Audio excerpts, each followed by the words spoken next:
Assalamualaikum warahmatullahi wabarakatuh.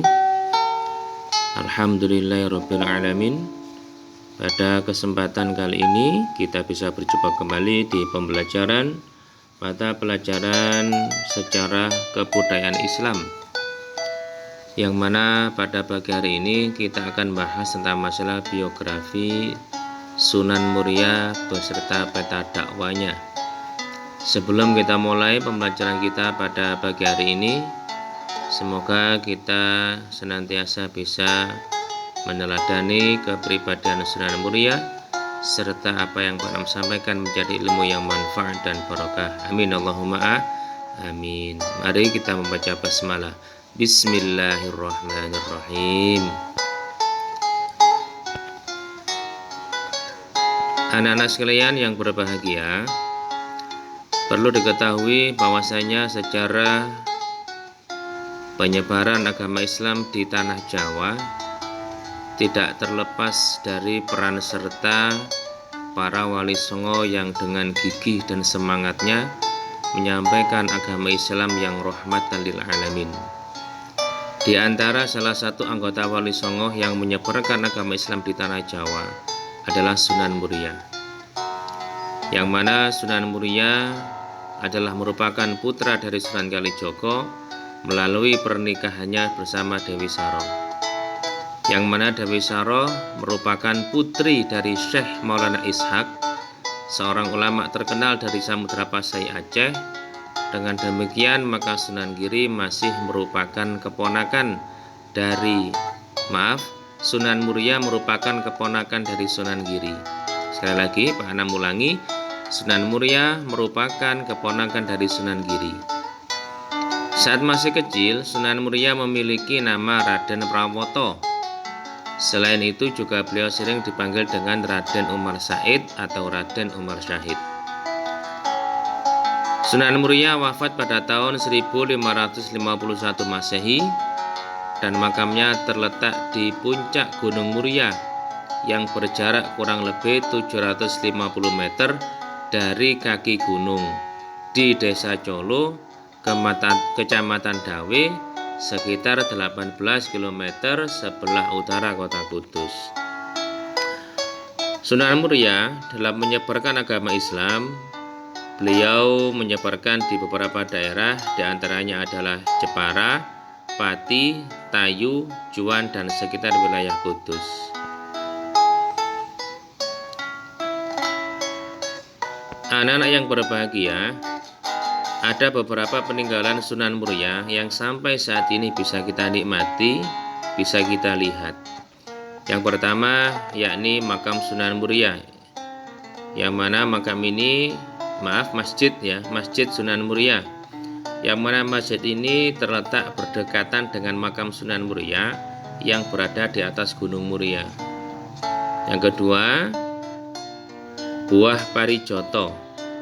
Buah parijoto ini buah yang ditanam oleh Sunan Muria dalam rangka melestarikan alam yang ada di sekitar Gunung Muria, yang mana saat itu beliau mengajak para jamaahnya atau pengikutnya untuk cinta akan lingkungan, sehingga mereka semua diajak beramai-ramai untuk menanam buah parijoto dan lain sebagainya.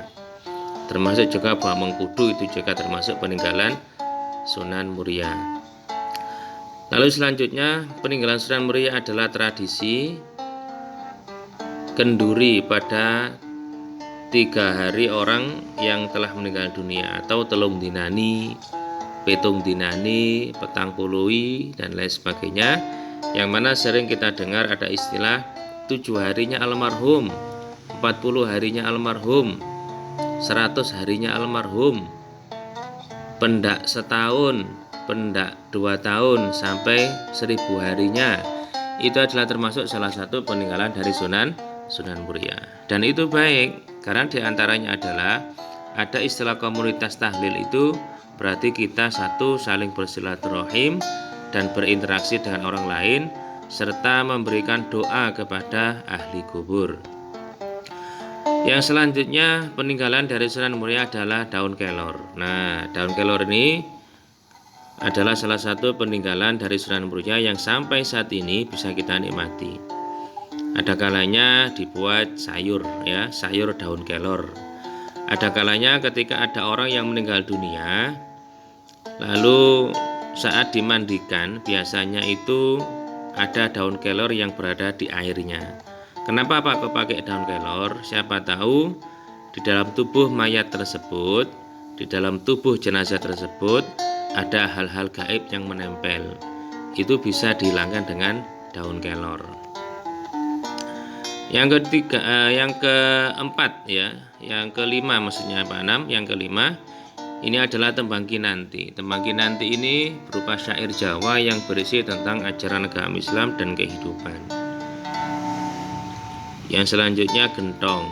Gentong ini berada di makam Sunan Muria, yang mana gentong ini berisi beberapa air, dan sering sekali para peziarah yang datang ke makam Sunan Muria itu mengambil air dalam gentong. Istilahnya tabarukan, ngalap berkah terhadap kewalian Sunan Muria. Ya. Selanjutnya yang terakhir adalah makam Sunan Muria. Ini sebagai bukti bahwasanya para wali songo itu ada di Indonesia sebagai tokoh utama atau tokoh sentral dalam menyebarkan agama Islam di Pulau Jawa. Dan makam ini berada di lereng gunung yang berdekatan dengan Masjid Sunan Muria. Maka bisa kita bayangkan bagaimana perjuangan Sunan Muria dalam menyebarkan agama Islam, harus naik turun gunung dan lain sebagainya. Oleh karena itu semoga kita semua bisa meneladani kepribadian Sunan Muria.